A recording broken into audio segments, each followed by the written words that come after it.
I'm Angela Kelly Robeck, host of the Empowered Principal Podcast, a part of the Education Podcast Network, just like the show you're listening to now. Shows on the network are individually owned and opinions expressed may not reflect others. Find other education podcasts at edupodcastnetwork.com.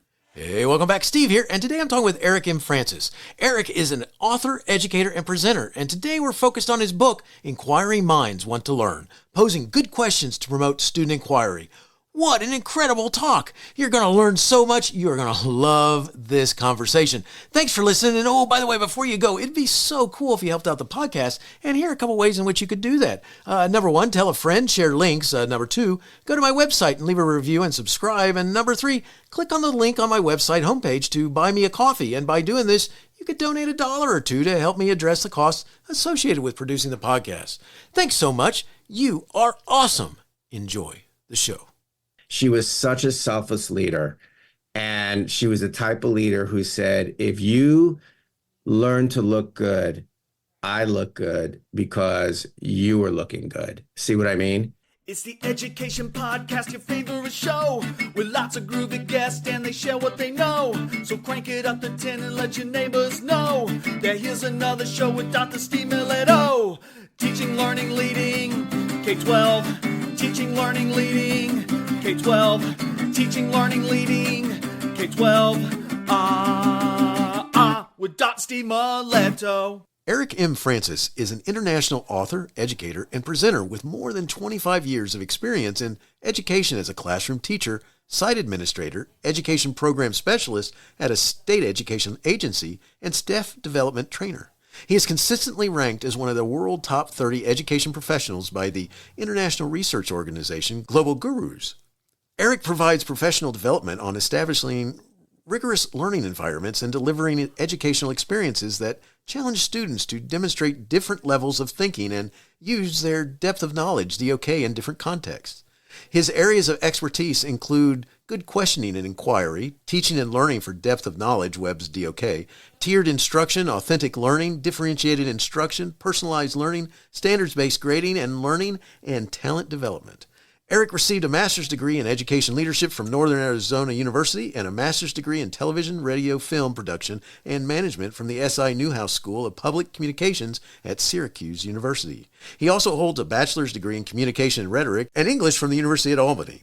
Our focus will be Erik's book, Inquiring Minds Want to Learn, posing good questions to promote student inquiry. Erik, thanks so much for joining me on the show today, and say hi to everyone. Hey, everybody. Stephen, thanks so much for having me on. I really, really appreciate the opportunity to have this forum to talk to you.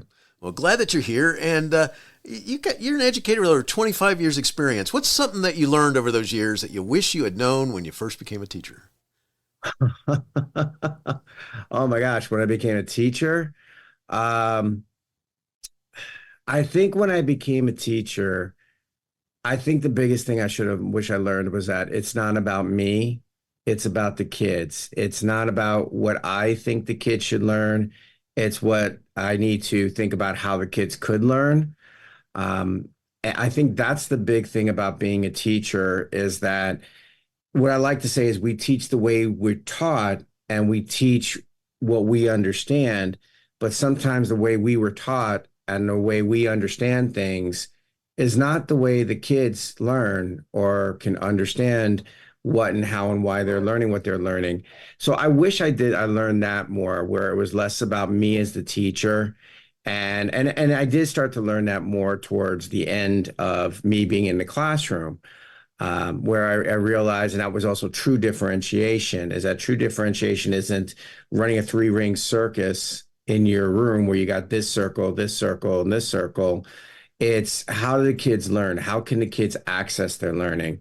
So, the funny thing is, I always say is that right when you get it, when you understand teaching, that's when you go into administration. And that's what happened. Right when I figured it out, that's when I went to administration.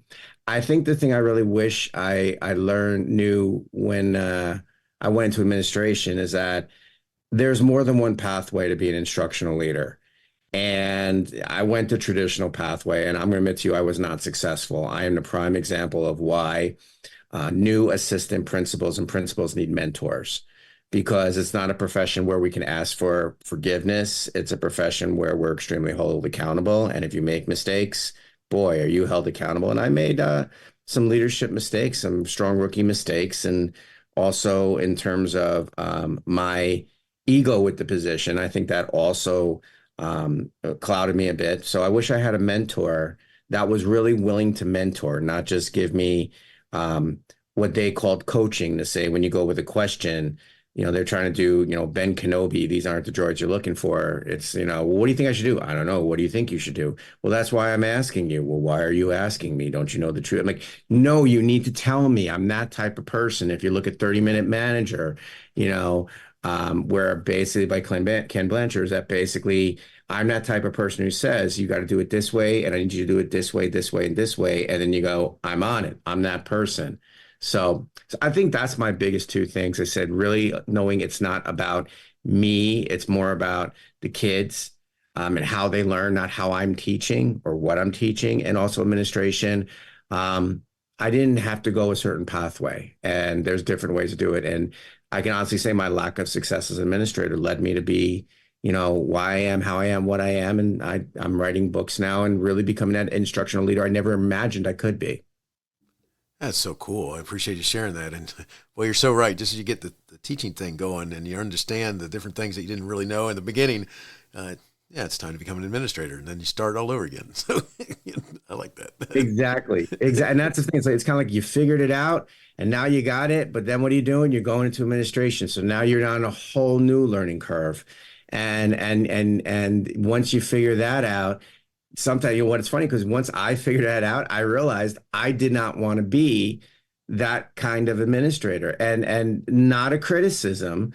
I really have a lot of respect who do people who do the site and building administration, who are able to get into district office, who are able to become superintendents. But that takes a different set of skills and talents that, I realized I didn't have. And one of the biggest skills and talents is to be a very, very, lack of a better word, political person. A person who is able to, be more political. I'm more of a passionate person, where if it's not right, or I like to say, if it looks like that, it smells like that, guess what? It is that. And I'm just not going to ignore it and call it something else. But that doesn't work out a lot of times in leadership. So, which is kind of funny, because my next step was going to that state education agency, where it's completely politics. It is not education. It's fueled more by politics. But I was blessed to have a fantastic mentor named Nancy Conitzer. She's not with us anymore. She was such a selfless leader. And she was the type of leader who said, if you learn to look good, I look good because you are looking good. See what I mean? Where it's not that threat to say, oh my gosh, Erik's getting to this certain level. Erik's becoming the face of something.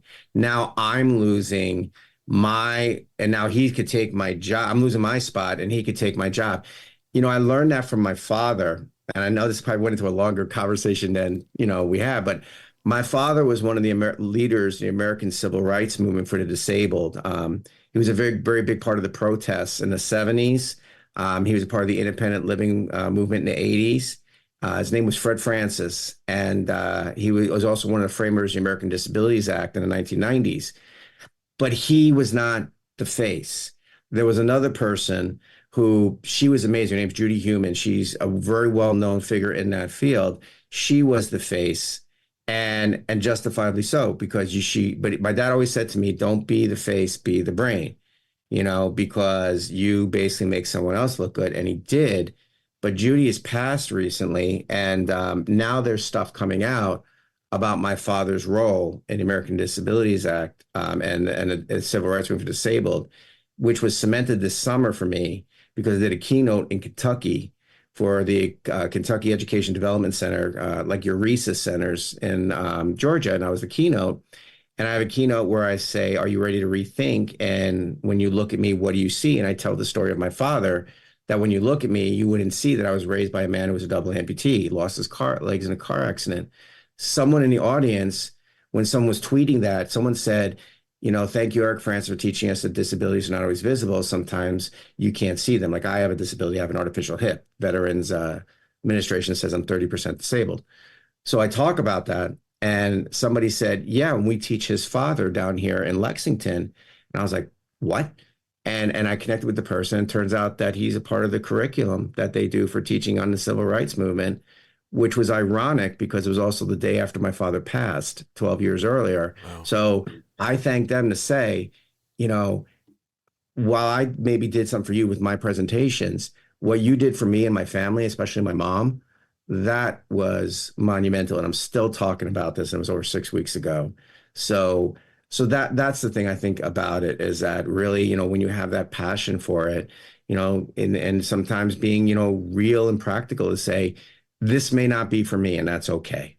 And to be okay with that. Well, I still want to stay in education. What could I do? How could I be innovative? How could I be entrepreneurial, which is not a bad thing? So yeah. So kind of, it's funny you asked that question. Now all of a sudden I'm like giving you this whole waxing philosophical about things, but I appreciate you giving me the time and forum to share. All is good. All is good. I love it. Thank you for sharing it. All right. So we're going to be talking about your new book.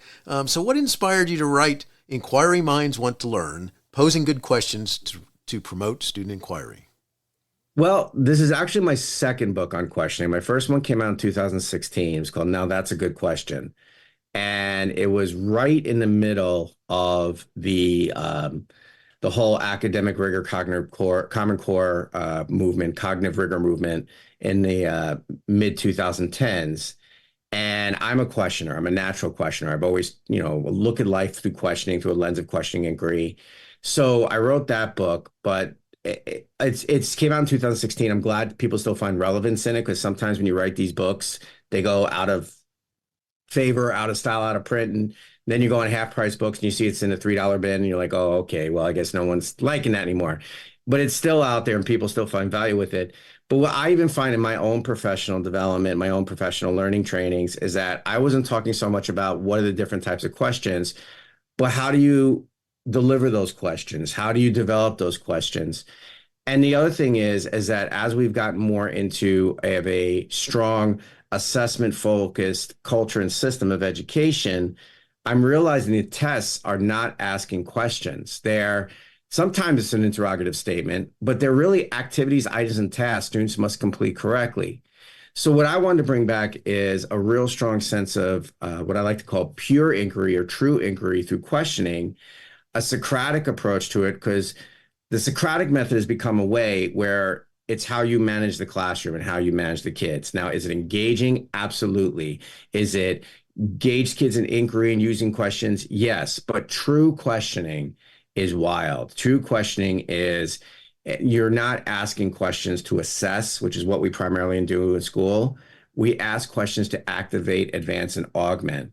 So through that professional development I was doing, I created this thing called the Inquiring Minds Framework. And that's what the crux of this book is how to teach and learn with inquiring mind. The idea is that you can just walk into a classroom and ask a question. And that question can set the instructional focus and serve as the assessment for either that day or even an entire unit, oh my gosh, or even an entire course. And what you're doing is that you're making questioning more comfortable for people as well, because when you ask a question, people are uncomfortable because you think you need an answer. That's not the way this is. I'm asking you a question to communicate to you that this is what we're going to think about and learn. Or I ask you a question because that's how I learn. And it's hard to ask questions. I like to say questioning is a gift, but it's also a blessing and a curse. Because if you ask questions, people feel off-put, especially in our profession. You know, you question things. People are like, why are you questioning that? You know, or if I ask you a question and you don't know the answer, now you get anxiety, now you get frustrated, and it's okay. You're not supposed to. If you say, I don't know, I love it when people say, I don't know, because it opens up and communicates to me that maybe you're ready to learn. And how can I get you to learn? That's awesome. You know, one of the things that I always remember, you have in different environments. So whether you're, you know, like you're working on this team, or you're a kid in a class, or you're in college, or you're, you know, you're middle aged and you're in your work environment, and the whole thought about asking good questions always comes to rise, and what the impact can be on what's going on if you take time to ask those questions, as opposed to sitting there and not saying a thing. Well, that's the thing, and people don't like to be questioned, and that's a managerial thing. Again, I get that from my father. My father taught me the greatest question. I talk about this in the book, and I've even grown from that question, just seeing how people feel about it, is that my father always taught me to, if someone says something, and especially if it's an opinion or a commentary, you say, what do you mean? So it's actually, the funny story is, I got a parent complaint once that I was not being sensitive to the child's needs. I wasn't following the 504, even though I helped set it up. So I was nervous because this parent was very, very aggressive. So I went to my dad and I said, Dad, boy, this parent's going to really rake me over the coals. And he says to me, did you do anything wrong? And I said, no. And he said, well, every time she says something, I want you to say, what do you mean? And I said, why? He goes, because you can't just throw out commentary. You can't just throw out statements. You need to have examples and evidence to support it, which actually is interesting because that led into my DOK work. So, so we got into this meeting and we started off, and the principal says, the principal says to the parent, you have concerns about Mr. Francis. So the parent says, you don't like my child. What do you mean? You're mean to him. What do you mean? You're not sensitive to his needs. What do you mean? You're not following the 504. What do you mean? So this went on for about 5 minutes. And the parent finally says to me, why do you keep on saying, what do you mean? And I said, because I need examples and evidence where I can either explain myself or I can apologize to you, because, I can be a bull in a china shop. Maybe there's something I'm not seeing. So the person goes, you're not following the 504 plan. What do you mean? You're not letting them turn their homework in whenever they want. What do you mean? You're not sensitive to the fact that they have certain emotional and psychological issues. What do you mean? So finally, the parent says, my child doesn't think you're funny, doesn't like you, and wants out of your class. And that was the root of it. Okay. Now we had the personality conflict. So what I said was, well, what do you mean? And my principal is he's trying to contain his laughter. And he's like, okay, I have a PD on Wednesday. You're leading it. And you're teaching every teacher how to do that. So what I do now is, when I ask you a question, because it's not about the answers. Answers come free. Google used to be able to give it to us. OpenAI and ChatGPT can now explain it to us in a language we can understand. But we really need to be able to explain, which is what I call as a DOK2, justify or verify or consider critique, which is a DOK3, and explore and expand, or DOK depth of knowledge level 4. So what I tell people is that basically, like when someone gives you an answer. So if I said to you right now, I said, what's 2 plus 2? You would say to me, 4. And I say, what do you mean?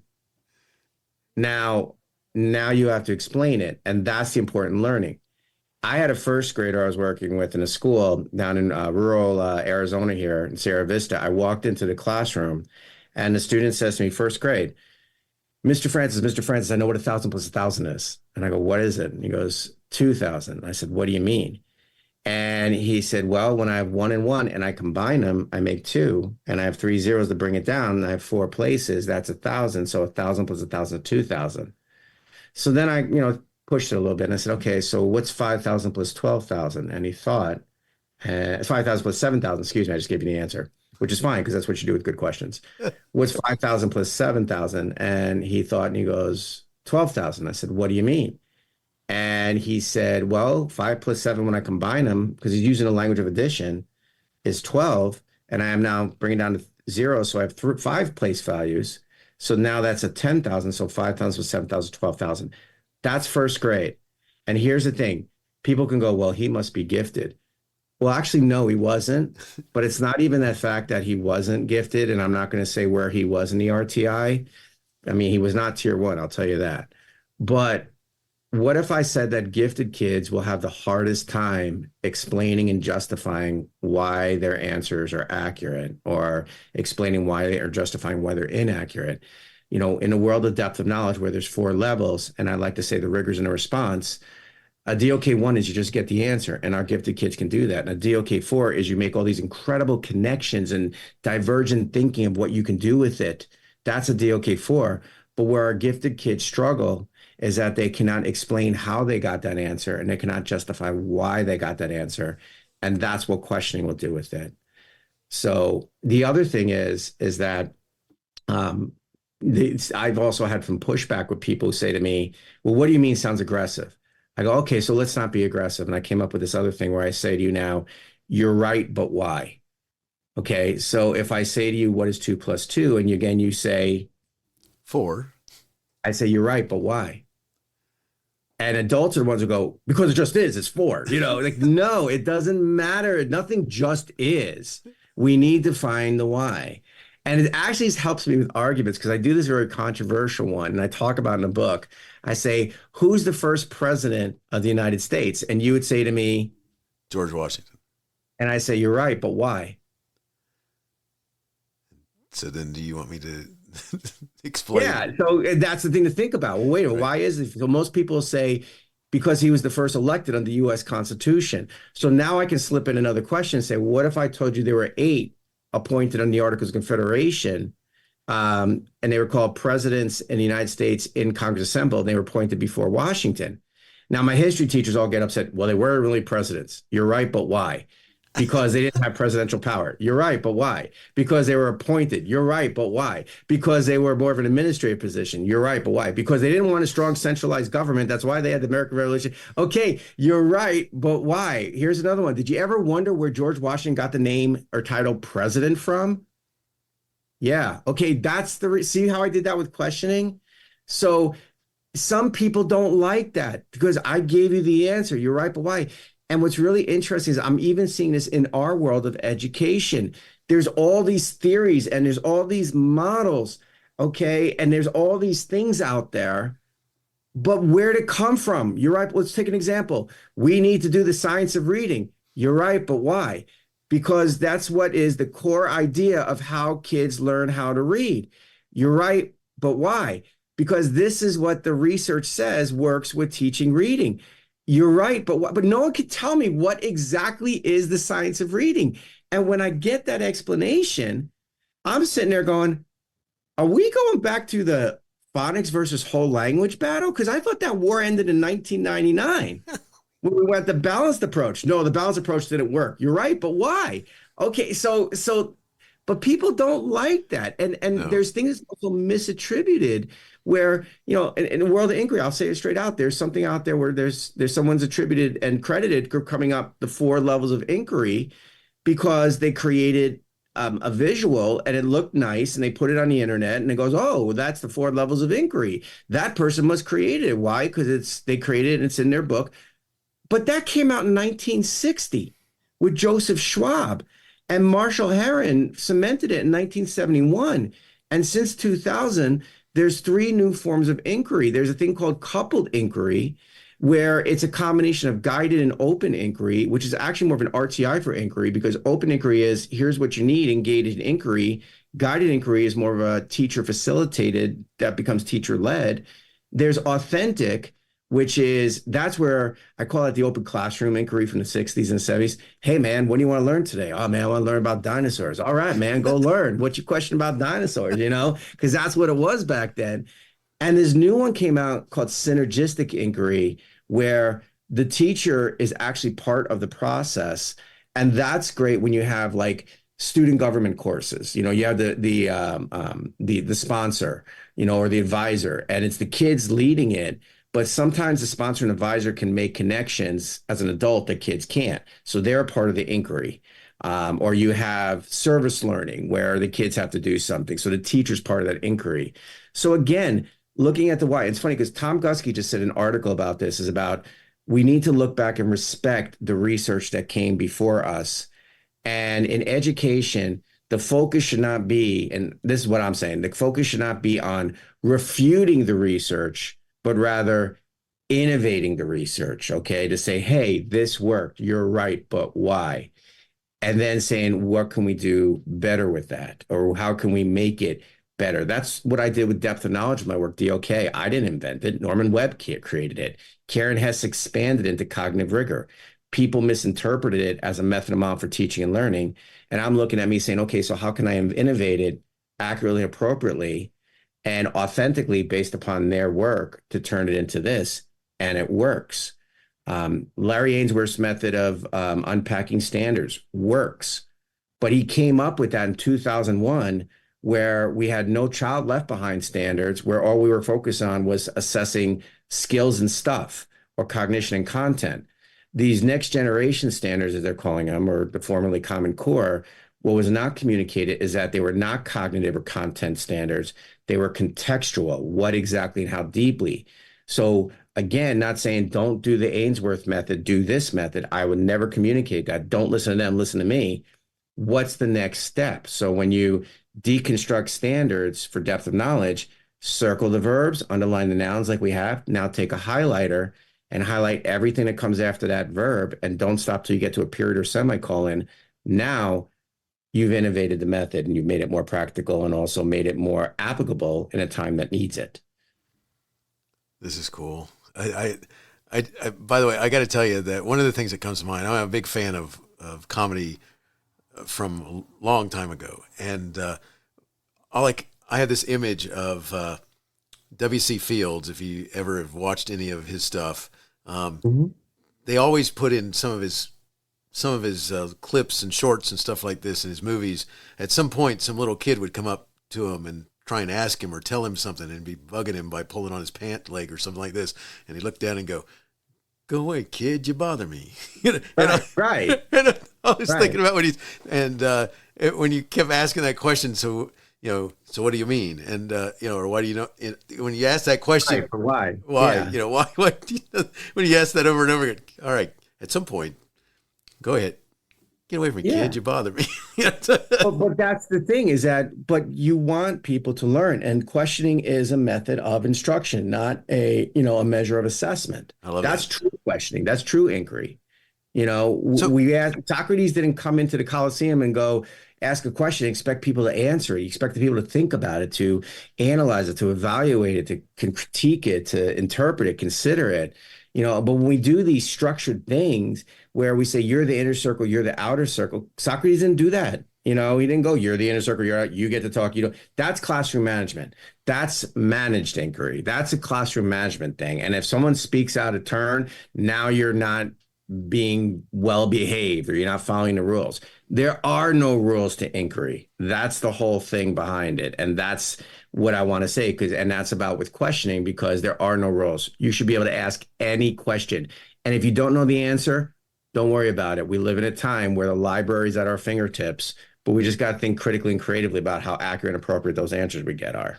I love it. So one of the things you mentioned in your book, and you've gotten into it here, we're kind of touching on it, which is, so what's the difference between those two words, inquiry and questioning?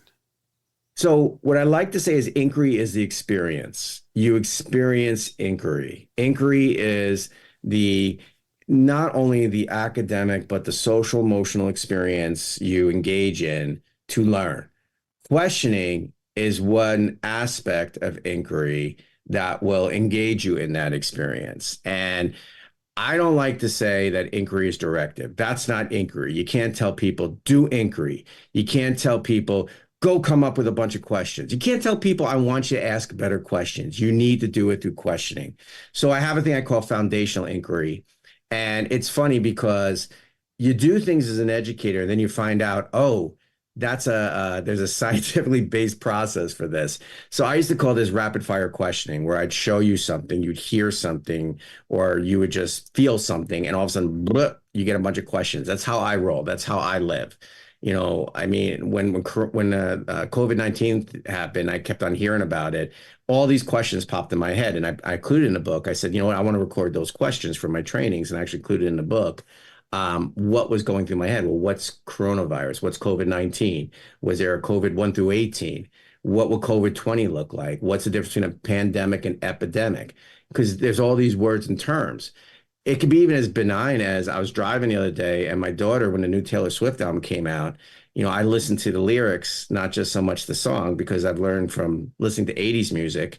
If you ever listen to a song by Motley Crue called You're All I Need, which sounds like a beautiful love song, but it talks about how the boyfriend murdered his girlfriend because he was obsessed. You don't dedicate to your girlfriend.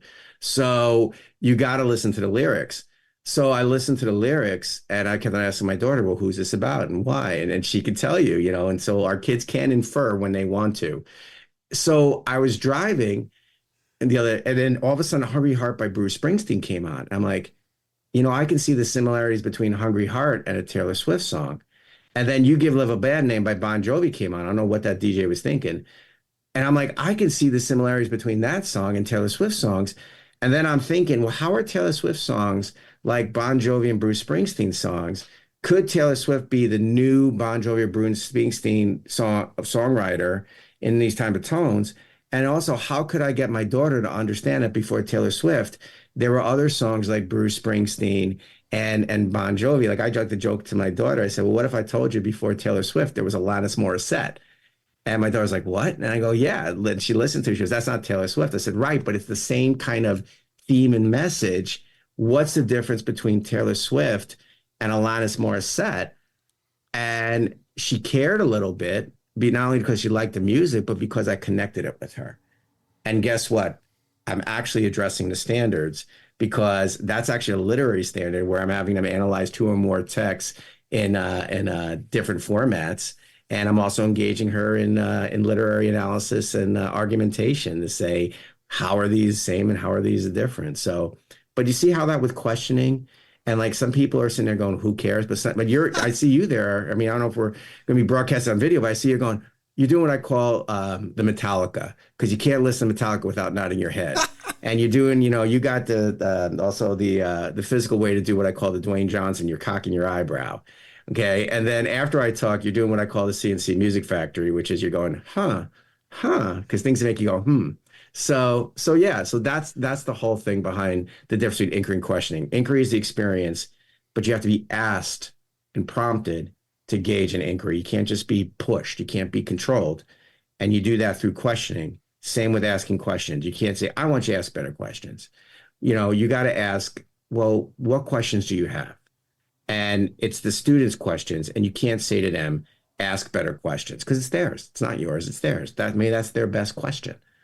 But also, if I say, how could you ask a question that gets the kids to delve deeper or to explain further or extend their learning? That's what will get you to ask better questions, not just you need to ask better questions or you need to ask good questions or go do inquiry or here's this thing, I want you to make a bunch of questions. No, that's not how it works. I love that. And by the way, you're not supposed to pay attention to what my facial expressions are. It's and it's cool because with you talking about asking these questions and that question and then introducing to past writers and singers from the past and the types of stuff. By the way, I do know that some young people do not believe that there is anything prior to a certain time, because it's just their world. But hey, right. Well, we did the same thing. We listened to, Bon Jovi, and before Bon Jovi, there was Aerosmith, and before Aerosmith, there was the Rolling Stones, and before, the Rolling Stones, there was Elvis Presley, and before Elvis Presley, there were all these, Robert Johnson, Howlin' Wolf, all these blues guitarists who created all this music.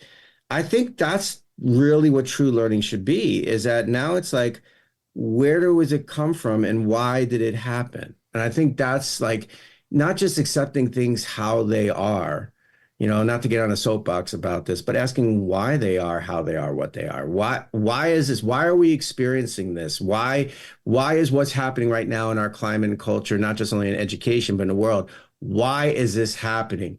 Has something similar happened to this before? If you're making comparisons, if you're making statements, what is the evidence that supports what you're saying, what you're, professing, what you're accusing?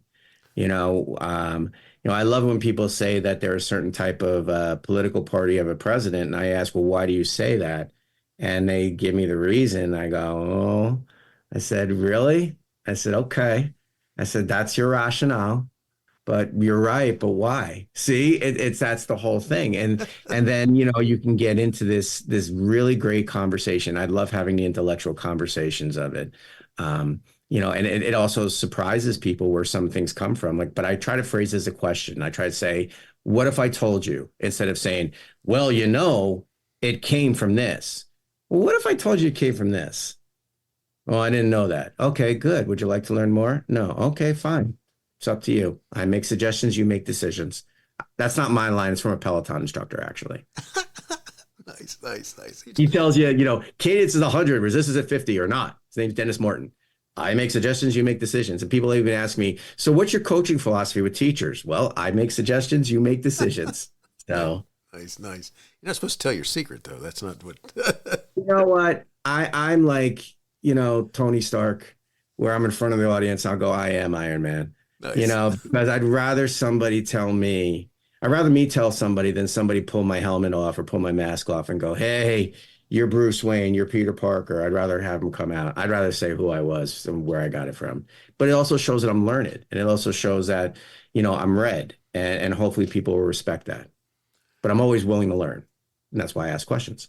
I love it. So one of the things you talk about in the introduction of your book, because I could talk to you just about your introduction before we even came anywhere near the rest of the book, which one of the things you get into is, the idea that teaching and learning needs to become more inquisitive rather than instructional and evaluative.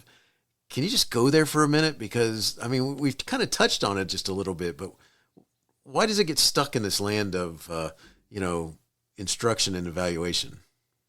Because again, remember I said to you in the beginning where I said, I wish it was more about the kids than it was about me when I was a teacher. And I wish I had that attitude. I think sometimes we get so wrapped up about what I have to teach versus, well, what do the kids need to learn? What's important to learn? Or let's even put it in the language of education.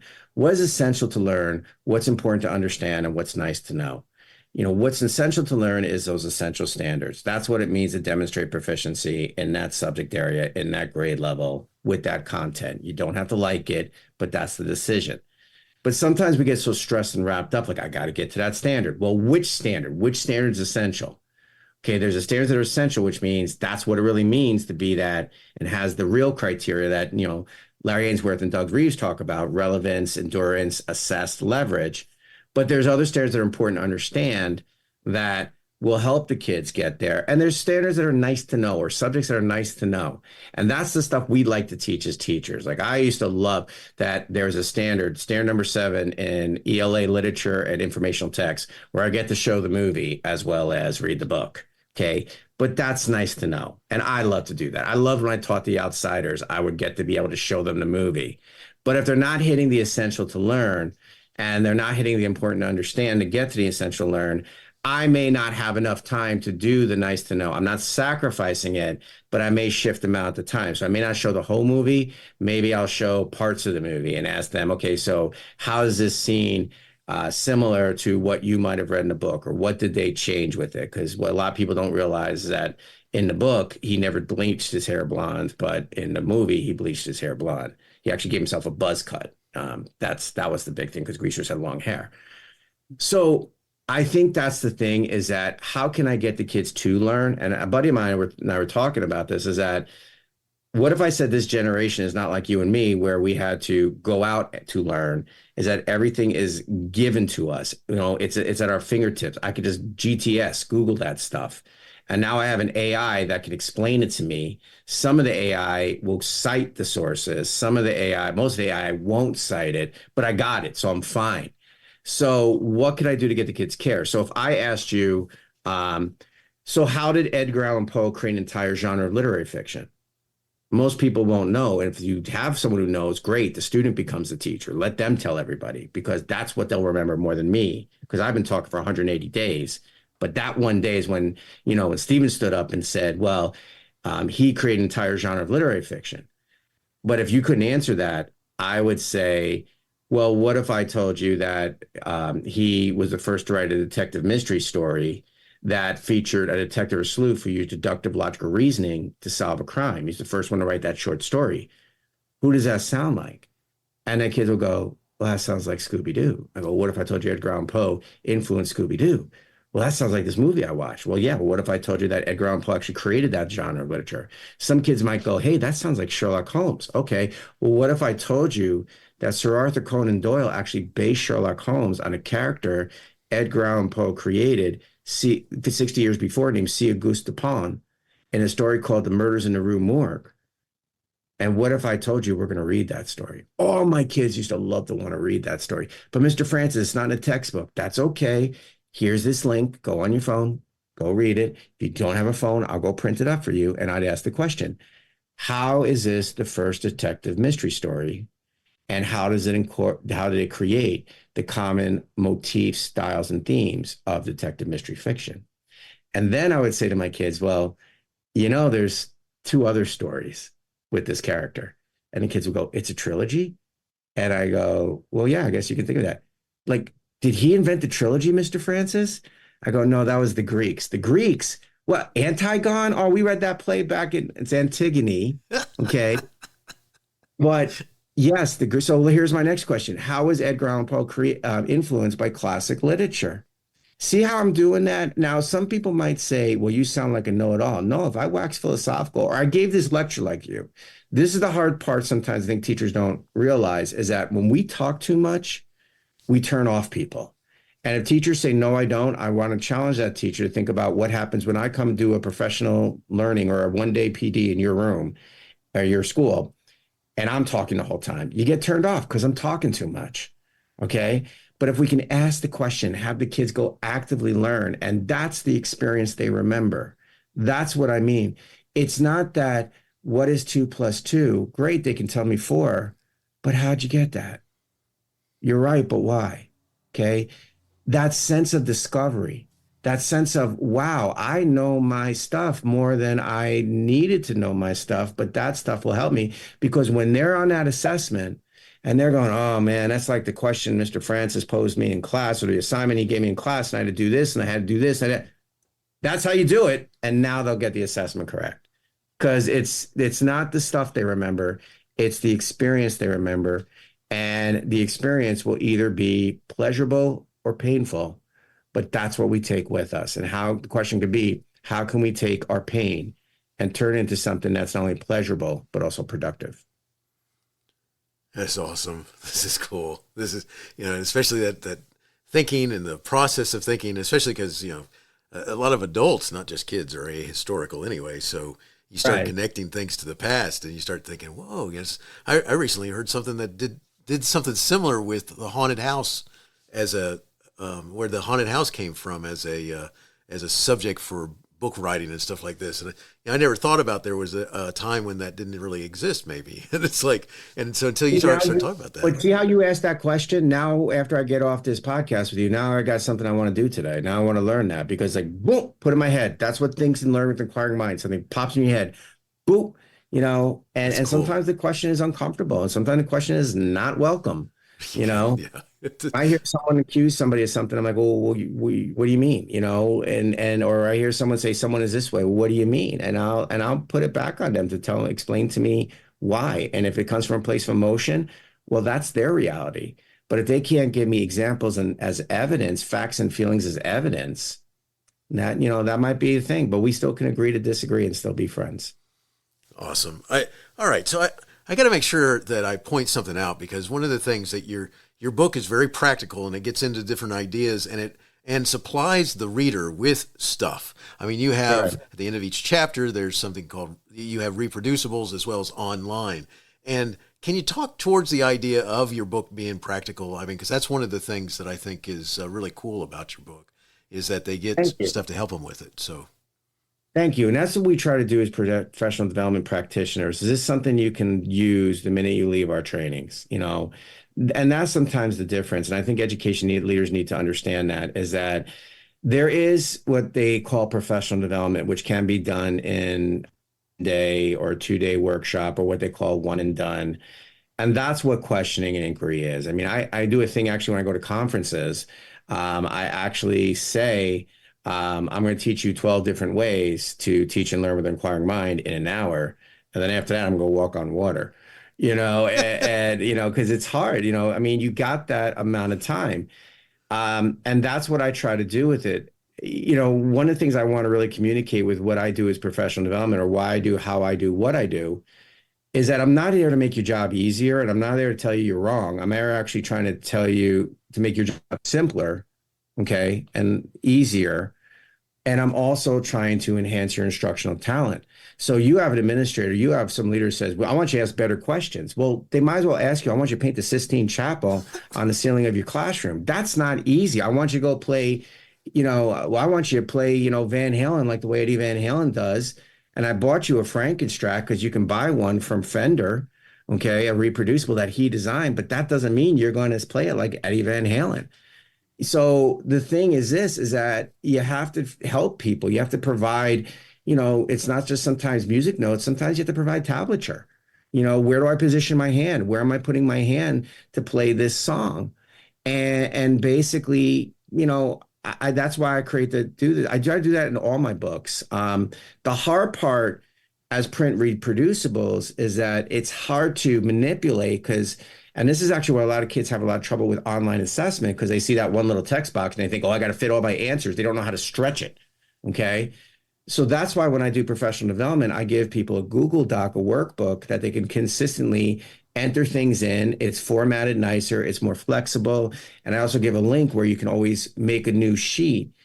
But the whole thing is, to tell you the truth, Stephen, is that what I want teachers to realize that at some point, they are not going to need those resources at the end of the chapters because they will become the questioner. They will be able to teach and learn with an inquiring mind. They'll bring back their inquiring mind where this thing will become so natural and involuntary as blinking, breathing, and nodding your head when Metallica's Sad But True comes on, because that's an involuntary reaction. So basically that's the thing. What I hope is that people will take this and train their mind and train themselves to where all of a sudden it's like it just becomes as natural as breathing, blinking, and bobbing your head to a Metallica song. I mean, that's what I hope that those resources at the end will become.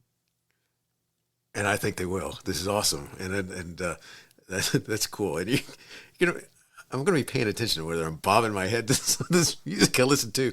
No, you want to, because that's what I actually tell people. I say, how do you know you asked a good question? Because the kids do one or three things. They'll cock their eyebrow like The Rock. They'll bob their head like they're listening to Metallica, or they'll be like seeing through the Music Factory and say things that make you go, And actually, I found a video of Dwayne Johnson looking, going, nodding his head, and then cocking his eyebrow like he does. And I said, that's when you know you asked a really good question because you just did all three. That's awesome. But that fuels me because I'll tell you right now, when I see the blank looks on the faces, I do one or two things. I ask another question, like fly fishing, or I'll do what Linda Richman used to do, Mike Myers on Sunday Night Live. And this is actually what I say. This is a method of teaching, learning, to inquiring mind.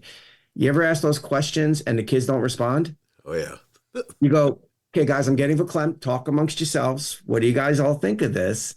Or if you feel like you're talking too much, you go, I'm getting verklempt. Talk amongst yourselves. So talk amongst yourselves. What does this mean to you? What does it say to you? What are you not sure about? You talk amongst yourselves. You bring them back with a countdown, 5, 4, 3, 2, 1. But then you say, what did someone tell you? Because usually when you say, well, what'd you discuss? It's the louder person of the pair of the group, and the other people are just bobbing their heads like bobbleheads.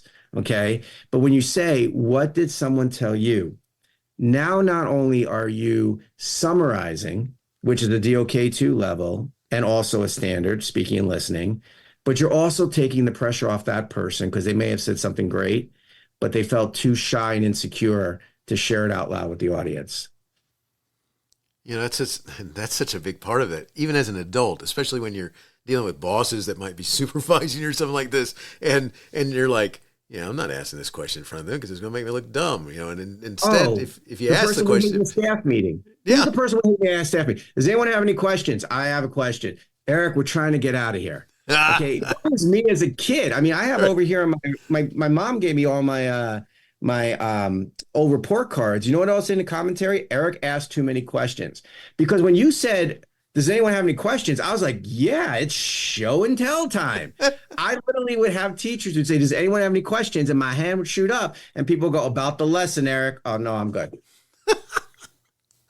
Because they knew that. That's what I love those kids. And they think like, oh, they're getting us off task. And I used to have friends like, Eric, keep on asking questions, man. We're all getting off task. I'm like, no, we're not. I want to learn this. She said, does anyone have any questions? I have questions. In fact, I have a ton. Some I can't even say in class. I have to wait till I'm home or, I didn't have the Google when I was a kid. I didn't have the internet. And, I'd get in trouble because I'd actively go out and seek it. And my parents would be like, why are you going to that side of town? Why are you looking at that? Why are you reading that stuff? Well, because I had questions. That's awesome. Because, and I have to say this, is one of the worst things in the world that an adult can do is say, like I use that as an example, not now, kid, you bother me, go away. And especially if they were to say to you, for example, does anyone have a question except Eric?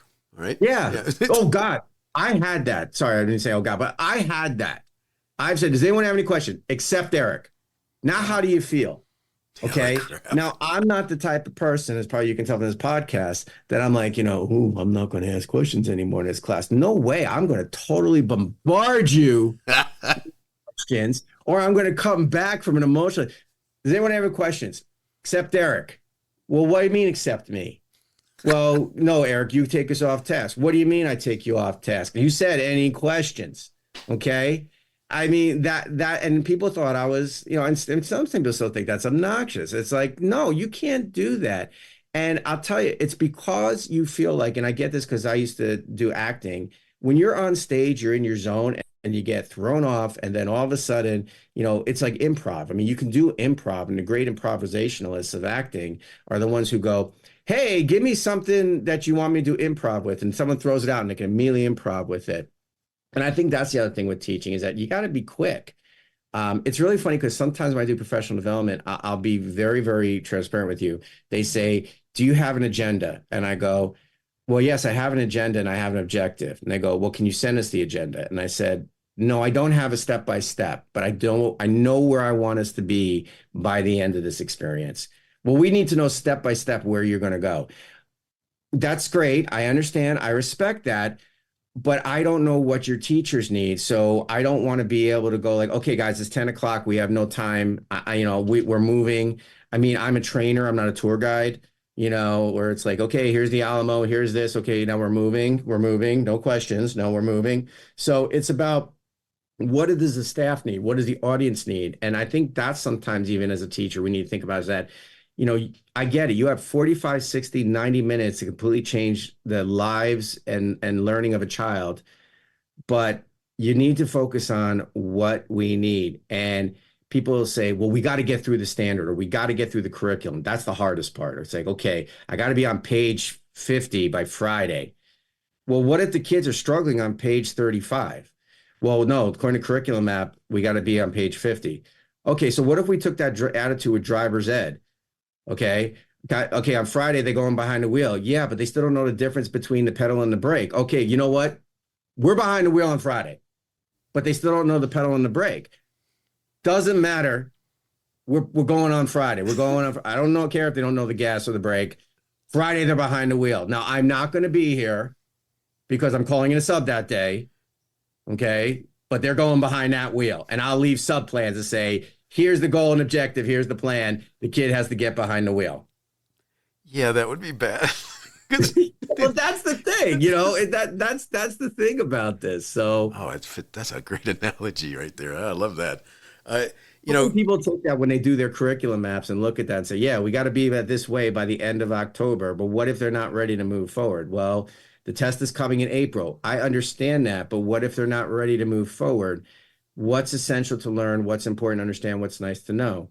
Where the kids need to be in 9 weeks, 6 weeks, and 3 weeks. That's actually what I do with lesson planning or unit planning with people, because 9 weeks is the end of the semester quarter. 6 weeks is usually the end of a unit, and 3 weeks is usually the end of the midterms. And that gives me that 1 week to be a little more flexible to say, okay, we may need to shift some things not because we're not time on task or the curriculum map says so, but the kids are not ready. Well, maybe they'll never be ready. Well, then that's an issue. And notice what you're saying. They'll never be ready. You got to believe all kids can be ready. And what are you doing? You got to believe that all kids can not just only cross the finish line, but also reach the finish line. And it may not be in the time period that is designated as winning. I mean, think of it like a marathon. What's the goal? To win it at a certain time or to complete the marathon? And that's the thing, is that what am I doing to help the kids complete the marathon? And if it's not working, it's not them, it's you. And you may need to think about why you do, how you do, what you do. I don't know everything. I know a lot, but I'm always willing to learn to figure out, maybe this is the way the kids can learn that, or even the teachers can learn that. I think that starting there is a good place. That's for sure. Yeah. I love this topic. Your book, Inquiring Minds Want to Learn, Posing Good Questions to Promote Student Inquiry, is awesome, practical, very useful. We're getting ready to close up and finish up, and I got to get you to, I have favorite chapters of all kinds of good stuff, and maybe we got to do a part 2 here or something. And I would welcome the opportunity, and I'd welcome the opportunity to talk a lot of things about, like, there's not just questioning, but it's how depth of knowledge DOK can fit into it. I think we got to make that happen. So I'm going to schedule with you so we make that happen, because this has been awesome. And you just kind of right off the bat, the whole thing about just, you want them to ask those questions, because, first thing that came to my mind when you asked me why is 2 + 2 4? Well, because if I have 2 ladybugs and 2 other ladybugs and I put them together, and I started remembering a Sesame Street where, the ladybug, it's the ladybug picnic. And that song popped in my mind all of a sudden. But you see how you did that? You're right. And that's how you see it. So you visualize ladybugs, but you're using the language of math. Addition is putting together. Addition is combining. When we misinterpret it, because I have sometimes a lot of teachers say addition is grouping, and I say, no, that's multiplication. Okay, that's the thing. And the thing is this, and the mathematicians will tell you, and the math specialists will tell you, it's not just about answering questions. When the kids are going to college, what they're struggling is the math geniuses in K through 12 are struggling because now the professors are making them explain their math. Yes. Or justify their math. Yes. I mean, I can't relate. My cousin, he was a math genius. He went to college, and he's like, oh my gosh, they want me to explain why my answers are how they are. I never had that before. That's the problem. So one of the best conversations I ever had was in Calc 2, when professor said, "Steve, I need to meet with you. By the way, I stopped at Calc 2, all right?" And primarily because he sat down with me. I was doing really good. I love math, and I had some issues in there with my algebra. He says, "I want to show you where you're making algebra problems, and not those are your mistakes as opposed to the calculus. We're not even." And he sat down and he talked with me on his own time and showed me that. Now, that's not why I decided to stop there, but I realized that I was really getting out of my element. But it somewhere way back when, that could have been corrected for me, I think. And if someone would ask questions. And that's a hard thing as a teacher, because we all want to explain, we all want to justify. I like to say that when administrators say to teachers, you need to teach at a deeper DOK level, well, guess what? They already are. Because they can explain, which is a DOK 2, which is what what teacher did. They can justify or consider and critique different ways to do something.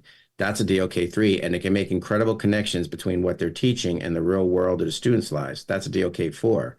So we're all teaching at deeper DOK levels, but what's the question that we need to ask? What's the level the kids are learning at?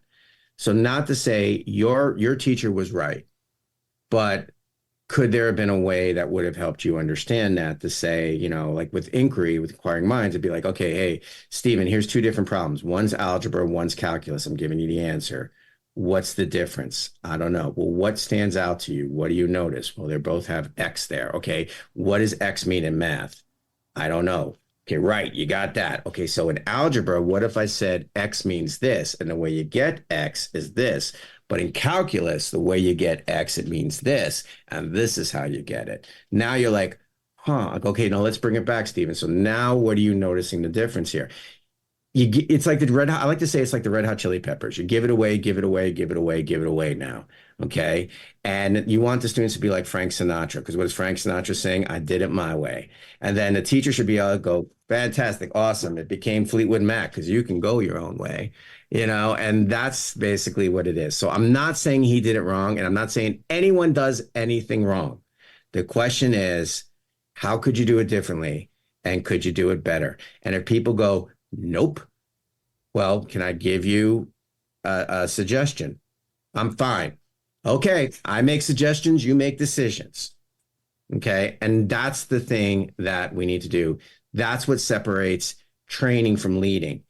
When I come in and do training, And I then become the leader because I say you have to start with the standard, or here's the way to do it. And I get pushback and that says, I don't like the standard. I'm not assessed. Why do I have to use the standard?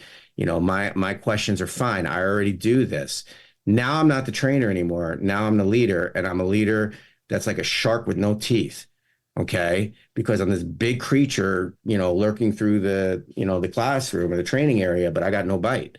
I'm like a whale shark. So, the leader has to be that great white, that tiger, that mako that says, this is what we're doing. I'm giving you an opportunity to listen.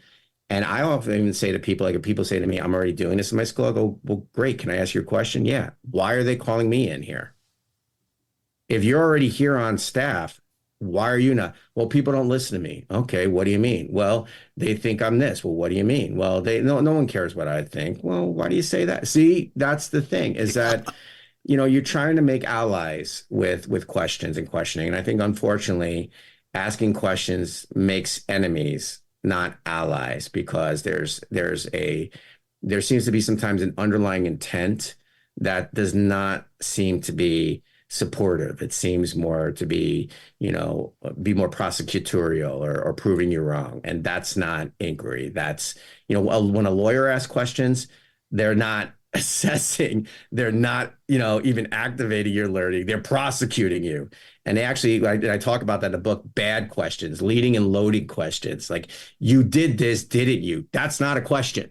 Okay. So what you're telling me is you're not going to do this next time. Okay, even though you said I didn't do it. That's a loaded question. Or if I even say to you, well, why is Huckleberry Finn so inappropriate or offensive? That's a loaded question, because that's my perspective. But maybe it's not, or maybe it's not for the reasons why people think it is. And the other thing is, maybe we could do this as part two. What a lot of teachers don't realize is questioning will protect them, because you can't control what comes out of the mouths of babes, but you can control what comes out of your mouth to basically get them or lead them or load them in that way to go in that direction. I mean, I used to have kids when I taught history, because I taught all the subjects, they would say, hey, Mr. Francis, did you know Adolf Hitler was man's time of the year? Yeah. Where'd you see that? Oh, I saw it on the internet. Okay. What's the credibility of your source? It was Time magazine. Okay. Well, why did they make him Time Man of the Year? I can't go and say in good faith, well, that's not a part of the curriculum. That's not part of the standards. We're not going to go in that. Boom. You just shut that down. That was me. So, all right. So here's the question. Why was Hitler named Times Man of the Year? Why is he allowed to keep that designation? And should he continue to have that designation or not? And why? See how I use questioning? Eric, why are you teaching about Hitler? I'm not teaching about Hitler being Man of the Year. Somebody asked me the question.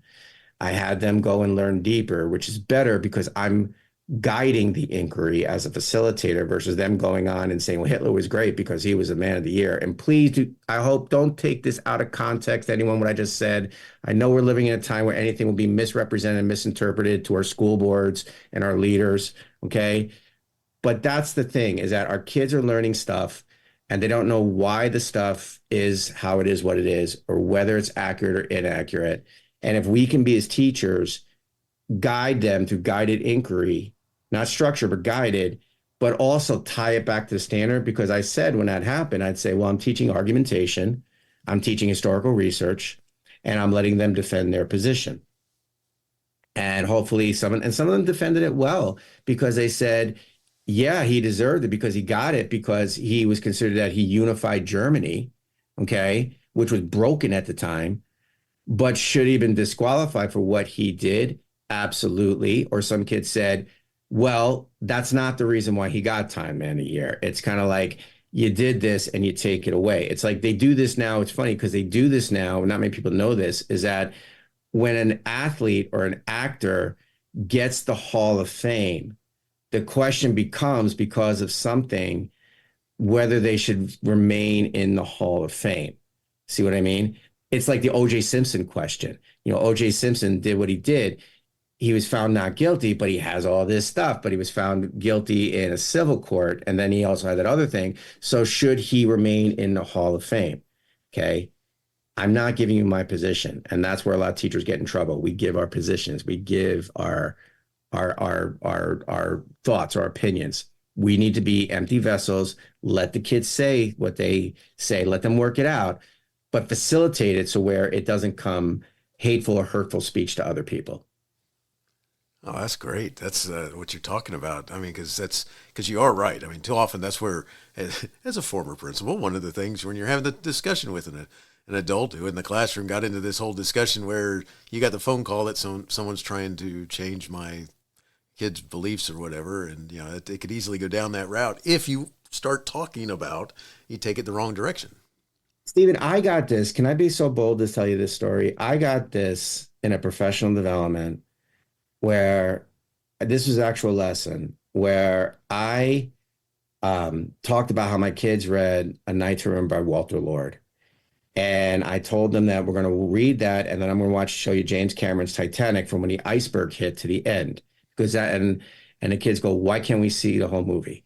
And I said, well, that's where the book starts. So that's what I want to show. So I want you to compare historical fiction, informational text to historical fiction. And he goes, they're like, why can't we watch the whole movie? I said, well, first of all, who hasn't seen Titanic? No one raised their hand. I said, that's why. And they go, why can't we really watch the whole movie, Francis? I go, you know why. And they said, oh, because of that scene where he draws her. I go, yes, I like my job. They go, oh, come on, we can handle it, Mr. Francis. We're sophomores. And I'm like, all right, fine. I'm going to show the whole movie. I'm going to put it out there. I'm going to risk my job. I'm going to put it out there. We're going to show the whole movie. But you got to write a paper on that scene. Well, what's the scene? How does that scene represent Rose transitioning from 19th century Victoria era woman to 20th century modern woman? Which there's actually been papers written about this. Okay. And I was having my kids write papers. Like the kids all went, forget it. Don't show the scene. Just show it. Okay. All right. So I said, do you guys want to do something fun? And they go, sure. I said, okay. From a marketing standpoint, many people think that Titanic is the perfect audience movie because they call it a four corners movie, like 18 and younger, demographic 18 to 45 male, 18 to 45 female, 1845 female, 1845 male, 45 and above, male and female. Okay. There's research that says Titanic's a perfect movie because the first part of the movie was geared more towards 18 to 45 female. Okay. Because it was a love story. And then they say at the end of the movie, it's 18 to 45 male because it's an action adventure. Okay. And if you ever saw Titanic in the theater, the first part of it was the love story, and your wife, your significant other, your date was like, oh, this, and all that was like, when's this boat going to sink? And right at the 90-minute moment, when she says that's the last time Titanic saw daylight, because that's when you start to lose attention in the movie around 90 minutes, every guy in the audience went, here we go. Okay. And it became this action movie. So when I did that, and my kids did it and they understood it, and maybe I led them with it. I said, why is this the perfect movie for all audiences? And I taught them about how marketing looks at that in movies. Anything you say can and will be misinterpreted, misrepresented. You're sexist, you're this, that, and the other thing. And I'm like, no, I asked the question. It's how you interpreted the question. And if you're challenging that, basically the marketers look at it that way and say that is old, archaic thinking. Well, now you have something that you can say, you're absolutely right. But why? Okay. But why? It's the same with Huckleberry Finn. Why is it considered to be offensive and inappropriate? Well, because it uses that racial epithet in it. Okay. Do you see how it's illiterate? No. Okay. Well, that's the first reason why people thought it should be banned. Do you see how it promotes juvenile delinquency? No. Well, that's the reason why people thought it should be banned in the early 20th century. Do you see how it's anti-feminist? No. Okay, well, that was during the feminist movement that everyone thought Huckleberry Finn was anti-feminist. Do you see how it's anti-establishment, how it's anti-education, anti-religious? No. Well, that was the reason why it was supposed to be banned in the 1950s. So then the civil rights movement came out, and all of a sudden people took the word and what that meant. So then the question is the argument, why is Huckleberry Finn considered to be offensive and inappropriate? And is the arguments valid or invalid? Okay. Now, I'm not giving my opinion. Well, you're inferring it with the question. No, if I said if the arguments were valid, now I'm inferring it. Okay. Now I'm not even inferring it. Now I'm intimating it. Now I'm telling you that. By doing that and giving them that choice and looking at it, and of course, if the kids responded something inappropriate, you're going to respond to it. But at the same time, that's protected me. And I could tie it back to the standard because it's an argument. And I'm telling you right now, the other reason why I did this is because there's all these wild accusations of teachers saying we're indoctrinating the kids, like we're being accused of indoctrinating the kids. Not if you're asking questions that they can address and respond to, and you are accepting their response and agreeing to disagree. That's the other reason why. And I'll tell you right now, Stephen, that's the underlying reason why I wrote this, to protect teachers, to say, asking the question, but be careful. You're not leading or loading. If I said, should the death penalty be abolished? I'm leading and loading that question. If I said, should the death penalty be abolished, legally permitted, or depends on the situation? Now I have a good question, and I'm teaching and learning with an inquired mind. This is awesome because, it's like that, because you're so right. I mean, that not understanding how to create questions instead of leading the kids or making it sound like, yeah, if you don't agree with me, you're going to get a bad grade. And that's where they get in so much trouble. That's so cool what you're talking about right now. We could do a dissertation, I think, on. I mean, I think we could do a film study just on what you just. Are you making a suggestion? Because I'll make the decision. Let's do it. I like that. Yeah, but that's the thing and that's why I love learning, and that's why I really love teaching and learning, and that's why I love this profession, and that's why I think the passion. We a lot of times those of us who get into this, we call it, lack of a better word, geeking out on teaching, and I do that. I have really a strong passion. This is. Marzano says, I know I throw out Marzano, you say the M words. Marzano's kind of like the E.F. Hutton of education. When Marzano talks, administrators listen.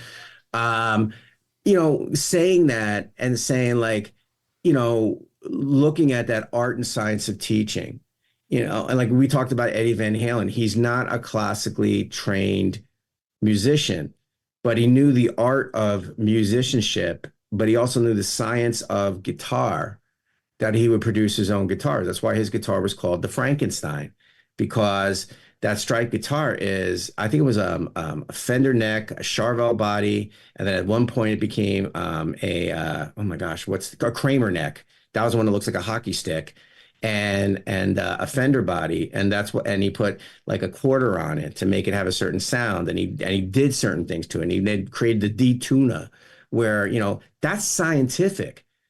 But he's not a classically trained musician. Okay. He is a musician by art, by gift, and we were talking, I'll tell him, pull back the curtain. We were talking before, on the air, where they said, how do you make your music? He goes, I have this noise in my head and I'm trying to get this out. And the way he gets it out is through the art and science of guitar, or the art and science of piano, or before he died, he learned to play cello. That's what teaching's about. It's not just, here's your curriculum, here's your program, pasta lasagna, don't get any on you. We'll check on you and your evaluations and observations. We'll make sure that, everything is awesome and no one's disrupting. Why are we doing what are we doing? I really wish somebody would say to me, why are we doing what are we doing with the science of reading beyond, well, it's all the comprehensive research that shows that this works in reading. Yeah, well, so did the Calkins curriculum at one point. So the question is, it's not whether this is better, is it accurate, appropriate, or still? And that's another thing in terms of questioning I ask. That's actually a leadership thing, where that's a third episode you and I can talk about. Awesome. I love this. All right, so we're going to have to wrap this up, and I promise my listeners that we will have a part 2 to this. We've got, and 3 maybe, we've got... Siri, do you want to do a show together? You and I can just riff together. There we go. I like that too. And by the way, you must be able to see my music collection because you've been named. I'm like, what are you? Anyway, so I got to ask you this: where can the listeners reach out to you and find out more as we're closing up here? Well, you can go to my website. It's Maverick, Maverik, education.com. Don't put a C to Maverick. Unfortunately, an overseas company got the URL address for that, and they're trying to sell it to me for $5 to tens of thousands of dollars.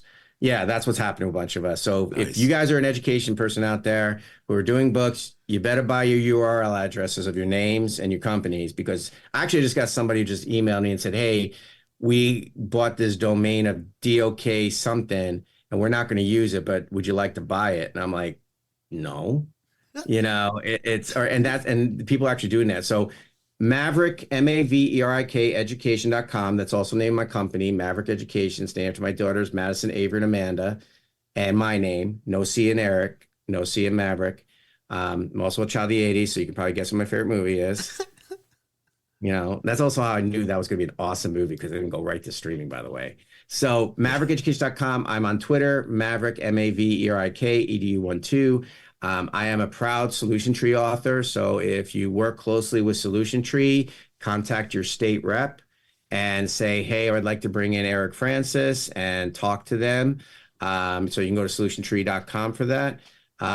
Also, email me. I mean, I'm always up for a conversation, as you can tell from this podcast, probably, just email me at Eric, ERIK, at Maverick, Maverek, education.com. And if you do go to my website, you're going to see something that new. We didn't even get into this, is that I turned my work and my ideas and strategies with questioning and inquiry and depth of knowledge into an AI assistant that is not only accurate, but authentically based on research. So if you go to maverikeducation.com, you can see it, you can play with it, you can try it out, and let me know what you think. Excellent. I will put that information in the show notes where they can find you, and they can follow up on all that good information, and check out your AI. This would be cool. So, and I was wondering if any Top Gun was available. Top Gun had anything in there to do with any of the messaging, but oh yeah, you kidding me? I mean, people can't probably see this, but people forget to call me Eric; they call me Maverick, and that's when I put on my aviators and nice.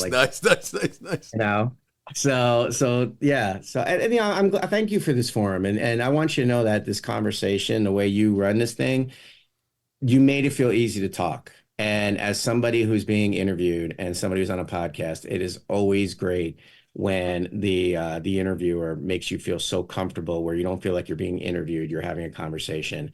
So I want you to know I felt that way in your podcast. So thank you. Thank you for having me here. Appreciate that.